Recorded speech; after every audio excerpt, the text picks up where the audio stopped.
What's going on, guys? It's Greg here, aka NYPrepper.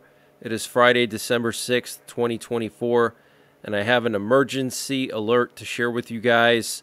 So what you're looking at here is some video footage coming out of New Jersey showing what appears to be another drone or UFO flying near a U.S. military base.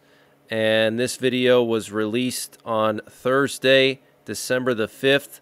Very, very unusual situation going on in New Jersey with all of these drones or UFOs flying over the bases over there. We have some very important bases in New Jersey.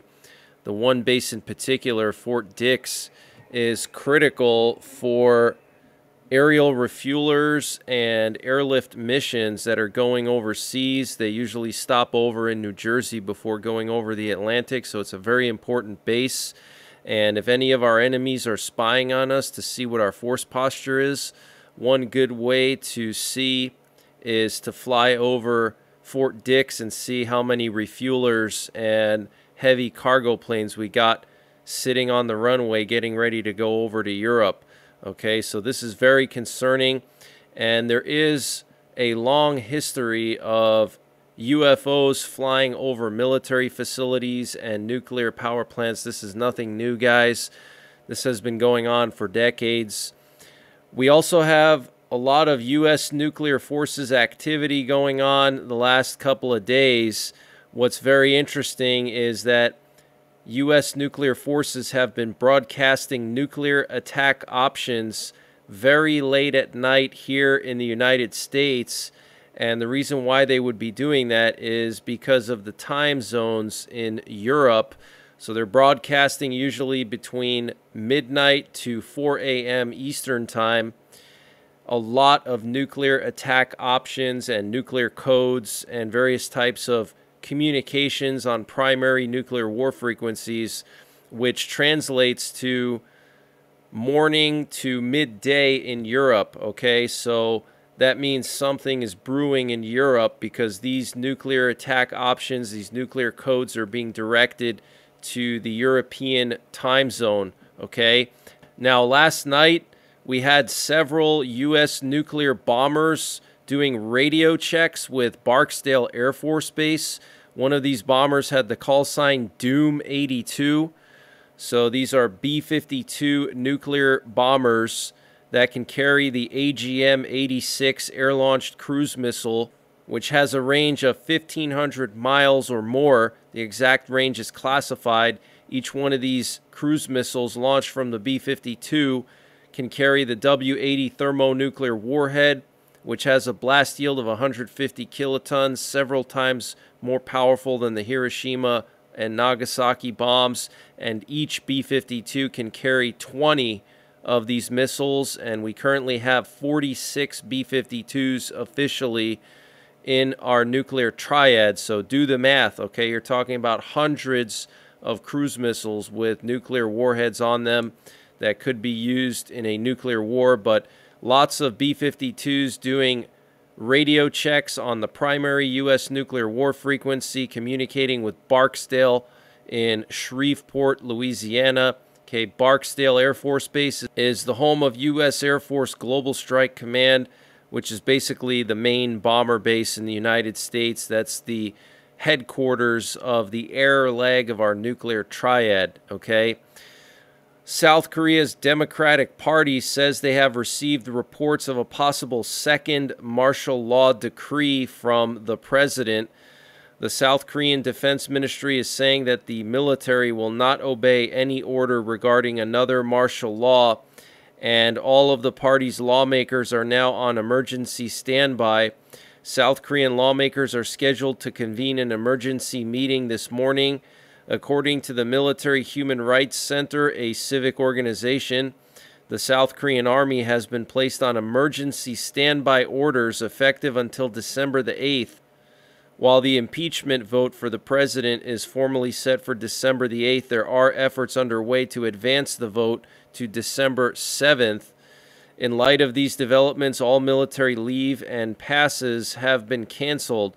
concerns and rumors are circulating regarding the possibility of a second attempt to impose martial law. Okay, very serious situation in South Korea. Okay, very serious. And I wanted to just give a quick thanks to Steve Quayle for sharing out one of my recent videos. If you guys haven't seen Steve Quayle before, check him out. He was on Coast to Coast AM for many years. SteveQuayle.com, lots of good info there. He's done a lot of different things that are very, very interesting. So thanks again, Steve Quayle, for shouting me out. And what you're looking at here is a B-52 nuclear bomber that was airborne over Montana and North Dakota last night. And at the same time, we had a nuclear war command and control plane up in the air as well. There were over 50 nuclear attack options broadcasted yesterday. 50, okay? And like I said, every night for the past week or so, they've been broadcasting a whole bunch of them very late at night. Something is brewing in Europe, guys. And the German defense minister, Boris Pistorius, said that Russia is now fully shifting to a wartime economy, producing between 1,000 to 1,500 tanks annually, twice the combined stock of Europe's top 5 nations. Russia remains our greatest security threat. That's what Boris Pistorius said. And we've been seeing Europe frantically preparing for a war with Russia. Okay, a few weeks ago, Sweden and Finland distributed millions of World War III survival manuals. And Poland is building the largest defense line in Europe since the Maginot Line in World War II, spending billions of dollars on this defense line along the border with Belarus and Russia. The Baltic countries are building hundreds and hundreds of bunkers along their border with Russia. Estonia, in particular, is building 600 bunkers.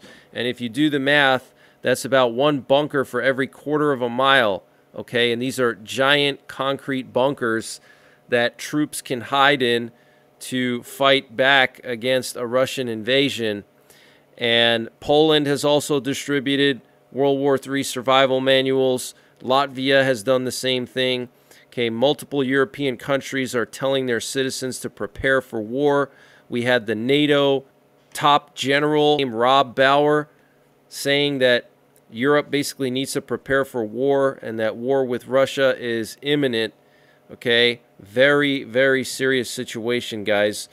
And a statue of Bashar al-Assad's father was taken down by the Syrian rebels that are slowly working their way towards the capital of Syria, Damascus. So here we have video footage of the statue of Hafez Assad being toppled by Syrian rebels, okay? So very serious situation, and this is a major loss for Russia. Okay, Russia has a huge military presence in Syria. They have a massive naval base. They have a massive air base. They have a bunch of smaller bases along the border with Israel. Okay, so major loss for Russia. And the Russian Navy has now ordered all vessels remaining at the naval base in Tartus in Syria to immediately depart from port due to fears of rebel drone attacks on ships moored at the port. Okay, and according to a U.S. intelligence assessment report, Iran is taking actions that put it in a better position to develop nuclear weapons if it chooses to do so. Also, Iran continues to increase its stockpile of enriched uranium and publicly discusses the utility of atomic weapons. Further, according to this report, Iran has the infrastructure and know-how to develop enriched uranium for nuclear weapons quickly. And the PLA Navy, that's the Chinese People's Liberation Army Navy, Chinese Navy, intends to conduct naval exercises in the vicinity of Taiwan in the near future. And the White House is planning a new weapons and sanctions package in a last-minute effort to aid Ukraine, according to National Security Advisor Jake Sullivan. Washington will send Ukraine artillery rounds, rockets, and armored vehicles before mid-January. The U.S. will also train Ukrainian soldiers outside of Ukraine.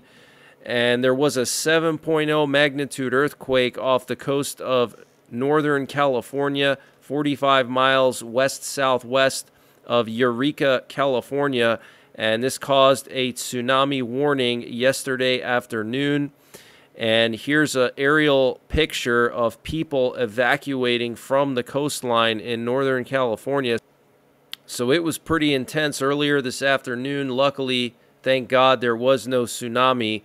But as I speak right now, as I'm recording this video, we have more nuclear attack options being broadcasted on the primary U.S. nuclear war frequency.